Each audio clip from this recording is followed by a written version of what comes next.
This is Channel 2 News, coverage you can count on. When you hear Heck say that he wanted to privatize Social Security, you know he's been spending his time in D.C. Well, and that happened 6 years ago, and the Democrats have used it every campaign cycle for the last 3 campaigns. Campaign season is well underway, with Congressman Joe Heck making a trip to Reno, looking to fill the Senate seat that will be vacated by Harry Reid. What he and his critics have to say as Campaign 2016 tops Channel 2 News at 5 o'clock. Good evening, everyone. I'm Wendy DeMonte. Kristen is off tonight. Thank you for joining us. Well, Heck is in the biggest little city, visiting with small business owners as part of his Joe Knows Jobs tour. Paul Nelson talked with the congressman and supporters of Catherine Cortez Masto, his opponent on the Democratic side of the ticket. Paul, what was the focus of Heck's visit? Wendy, his main focus today was on the economy and small businesses, but he talked about a lot of other items, including Social Security, an issue his critics are challenging him on. So when did you start?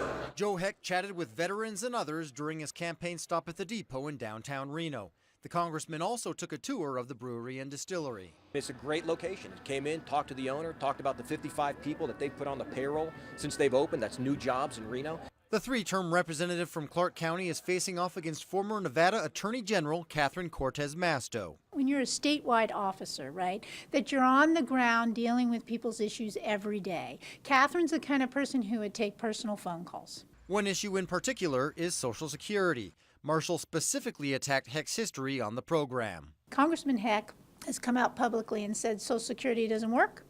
It's a pyramid scheme and it needs to be privatized.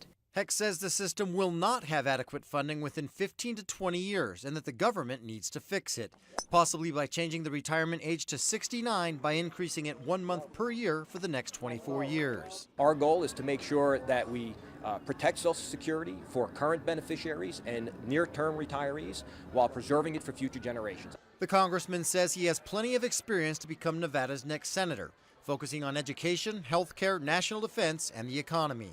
I was a small business owner. I know what it takes to make a payroll and keep people hired during a recession and going without a paycheck while my employees got paid. We say, I know what it's like to sign the front of a check, not just the back of a check. Meanwhile, Marshall says Cortez Masto's record on consumer protection, seniors, and Wall Street is something she'll take to Washington if elected. When you have a financial crisis like we had, which affects Nevada more than any other state, then you really need to talk to people, and Catherine's that kind of person. Cortez Masto campaigned in Carson City, Lyon, and Douglas counties over the weekend. Heck says he plans on visiting more small businesses to learn what policies are either hurting or helping them. Covering Campaign 2016 live in the studio, Paul Nelson, Channel 2 News. Okay, Paul, thank you. And Congressman Mark Amodei was in town today as well. As you know, Congress is on its August recess, and he spent some time talking today with Erin Breen. She joins us now from the newsroom with more on that conversation. Okay, Erin, what'd you talk about? Well, Wendy, as you know, gridlock in Washington continues to concern voters on both sides of the aisle. So we did talk about that. And we also talked about his plans for the future in Congress and perhaps as governor of Nevada. Serving in Congress has lost some of its prestige in the eyes of a lot of voters. Mark Amodei has been there for 4 years now, and he knows what people think of the job being done. People are pissed. And I know, but it's like, that's what they are. They're not mad. They're like beyond that to where it's like, what are you people doing? And he admits they aren't doing much, which he says is because of the egos there. In fact, he categorizes them into 2 groups. There are political athletes and there are issue people. And the political athletes are running the place. And so it's not whether you get anything done, it's whether you can say, hey, I think I kicked your butt politically. Well, great, but the issue's still there. Make no mistake about it, Aaron, if my mental well-being depended upon having bills move through the process and passing, I'd be suicidal. Yet he plans to run again next year for another term in Congress. You sound so frustrated in Washington. Why go back? Because the work's important. The culture sucks, but the work is important. And he says even if he can't force progress in Washington, he can represent this state and its best interest. And speaking of representing this state, he says if the conditions are right, he'd consider a run for governor of Nevada. But that's a pretty big if. I said I wouldn't run against Adam. Adam Laxalt, our state attorney general. I wouldn't run against Dean. U.S. Senator Dean Heller. And I've always believed that you do as good a job as you can in the job that you have. And if when you get to a point where there's some doors open, you take a look at that. Amodei did have a lot to say about issues like immigration and the Iran deal in Washington and health care, and we'll be bringing you some of those stories in the days ahead. He was also quick to say that while he is on recess, being in Nevada sure feels like a vacation from Washington, but he says he'll be working while he's here.